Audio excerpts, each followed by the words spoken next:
Hi weavers, ഗോബൂസ് kitchen ബ്ലോഗിലേക്ക് എല്ലാവർക്കും സ്വാഗതം.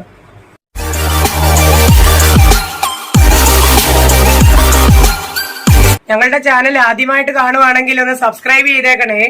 Subscribe ചെയ്യുമ്പോൾ അടുത്തുള്ള ബെൽ ബട്ടൺ കൂടി ക്ലിക്ക് ചെയ്യാൻ മറക്കരുത്. എങ്കിൽ എല്ലാ വീഡിയോസിന്റെയും നോട്ടിഫിക്കേഷൻ നിങ്ങൾക്ക് ലഭിക്കുന്നതായിരിക്കും. വീഡിയോ ഷെയർ ചെയ്യണം, കമന്റുകൾ എഴുതണം, ഇഷ്ടപ്പെട്ടെങ്കിൽ ലൈക്ക് ചെയ്യുകയും ചെയ്യണം.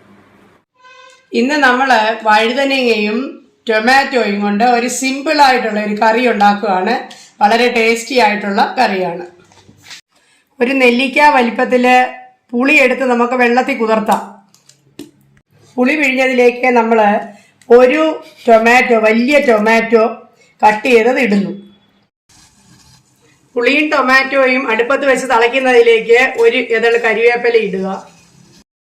ഒരു ചീനച്ചട്ടി അടുപ്പത്ത് വെച്ച് അതിലേക്ക് നമ്മൾ ഒരു ടേബിൾ സ്പൂണ് വെളിച്ചെണ്ണ ഒഴിക്കുന്നു.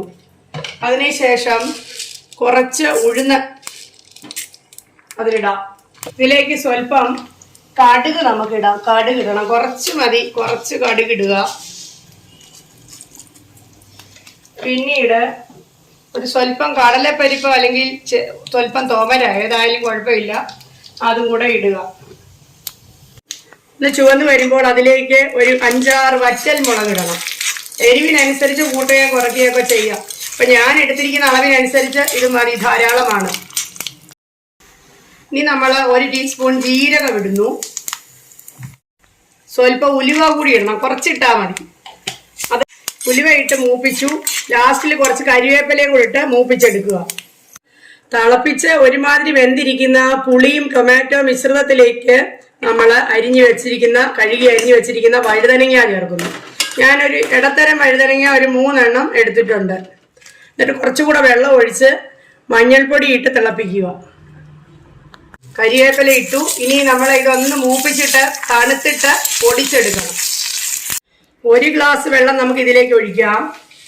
പിന്നെ സ്വല്പം മഞ്ഞൾപ്പൊടിയും കൂടി ഇട്ടിട്ട് നമുക്ക് തിളപ്പിക്കാം.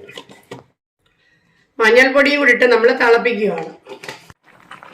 ഇതിലേക്ക് നമുക്ക് 1/2 ടീസ്പൂൺ ഉപ്പ് ചേർക്കാം. കഷ്ണം വേവുന്ന സമയം കൊണ്ട് നമുക്ക് വറുത്ത് വെച്ച ആ മസാല പൊടിച്ചെടുക്കാം. പൊടിച്ചെടുക്കുമല്ല, കുറച്ച് വെള്ളം ചേർത്ത് അരച്ചെടുത്താലും കുഴപ്പമൊന്നുമില്ല, അതാ എളുപ്പം. ഞാനിപ്പോൾ ഇത് അരച്ചെടുക്കാൻ പോകും. കുറച്ച് വെള്ളം ചേർത്ത് വറുത്തരച്ച് ഞാൻ ഈ കറിയിലേക്ക് ചേർക്കുന്നു. എന്നിട്ട് ഒന്നുകൂടി തിളപ്പിക്കാൻ പോവുകയാണ്. തിളച്ചുകൊണ്ടിരിക്കുന്ന കറിയിലേക്ക് 1/2 ടീസ്പൂൺ കായപ്പൊടിയും കൂടെ ഞാൻ ഇടുന്നുണ്ട്. അവസാനമായി കറിയിലേക്ക് സ്വല്പം ശർക്കര ചേർക്കുക. സ്വല്പം മതി, അത് ഒരു സ്വാദ് കൂട്ടാനുള്ള ഒരു ഉപാധിയാണ്. എന്നിട്ട് നമ്മൾ ഒന്നുകൂടെ തിളപ്പിച്ച് കടുവറുത്ത് എടുക്കുക. അവസാനമായി കറിയിലേക്ക് കടുവറുത്തിടാം. കടുക്, ഉഴുന്നുപരിപ്പ്, മുളക്, വറ്റൽ മുളക്, കരിവേപ്പില.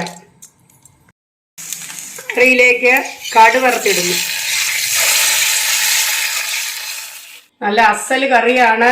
ചോറിനോടൊപ്പവും ചപ്പാത്തിയുടെ കൂടെയൊക്കെ വളരെ ടേസ്റ്റിയാണ്. എല്ലാവരും ചെയ്ത് നോക്കുക. ഇനി ഒരു വീഡിയോയുമായിട്ട് കാണുന്നത് വരെ ബൈ.